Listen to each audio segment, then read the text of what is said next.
Assalamu alaikum students, how are you? Hope you are fine. Alhamdulillah, I am fine too. Class 4, let's start our study. Subject English A. Unit 8, Tariq and the Trees. I have read the first part of the lesson and today we will read more about it.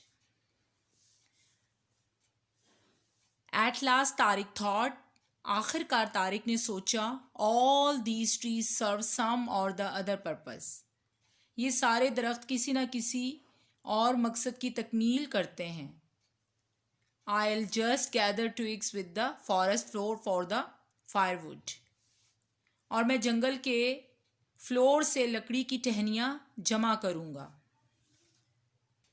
As Tariq bent down to gather some twigs, suddenly a strange little man jumped out from behind a tree. जैसे ही तारिक कुछ टहनियों को इकट्ठा करने के लिए नीचे झुका तो अचानक एक अजीब सी बात हो गई. एक छोटा आदमी दरख्त के पीछे से छलांग लगाता हुआ सामने आया. He was wearing cloth made of leaf. उसने पत्तों के कपड़े पहने हुए थे. Tariq, thank you for caring for my trees. Tariq, मेरे दरख्तों की देखभाल करने का शुक्रिया. Sad the little man. उस छोटे आदमी ने कहा. ही handed Tariq a little wooden wand and sad. उसने तारिक को एक छोटी सी छड़ी देकर कहा, Whenever you need something from nature, just wave this wand and ask. जब कभी फितरत से किसी चीज़ की ज़रूरत हो तो इस छड़ी को लहराओ और कहो. All the birds and beasts will help you in return for your kindness to them. तमाम परिंदे और चीज़ें तुम्हारी मदद के लिए आ जाएंगी. But remember never to ask for something that goes against nature. लेकिन ख्याल रखना कि कभी भी नेचर के खिलाफ मत जाना. Tariq was dilated. तारिक खुश हो गया. When he reached home. जब वो घर पहुंचा ही थॉट, उसने सोचा, let me try this wand. मुझे इस वैंड को देखना चाहिए, कोशिश करनी चाहिए, ट्राई करना चाहिए. He held out the wand and showed it to the sparrow.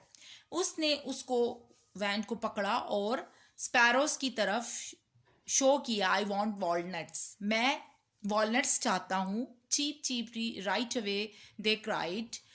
Cheap cheep करती हुई वो सामने आ गई और चलाने लगी. The birds flew away and return with sack of the best walnut. और तमाम परिंदे उड़ के गए और वापस बहुत बेस्ट किस्म के वॉलनट लेकर आए. Tariqs life became very easy. अब तारिक की ज़िंदगी जो थी वो बहुत आसान हो गई थी. Whenever he wanted something, और जब भी वो कोई चीज़ चाहता, he order the creature and they would assist him.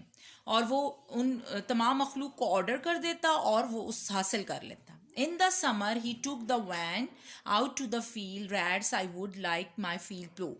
और गर्मियों में उसने अपनी वैन को लिया और खेतों में चूहों से कहा कि मैं चाहता हूँ कि तुम इसमें हल चलाओ. Done. The rats plough the field and the bird sow the seeds. तमाम चूहों ने खेतों में हल चला दिया और परिंदों ने उसमें बीज बो दिए. सून Tariq became rich and lazy and acquired the habit of giving order. जल्दी तारिक जो था वो बहुत अमीर हो गया था और सुस्त हो गया था. अब उसको ये आदत हो गई थी, यानी acquired to get और to learn something. उसको ये आदत हो गई थी कि तमाम जो है वो ऑर्डर देने की, तमाम चीज़ों की वो ऑर्डर करता रहता था. You have to study till today. You should also enter the date and the end of this page. Read this paragraph 3 times at least. Write the spelling of difficult words. This is your homework. Write it on your copy and now underline the difficult word. Underline strange, jumped out, wearing, clothes, handed, return, kindness, against nature, sparrows, walnut, returned, plow. Okay. Right it on your copy, आपने इसको copy पे right करना है। Take care, अल्लाह हाफिज़।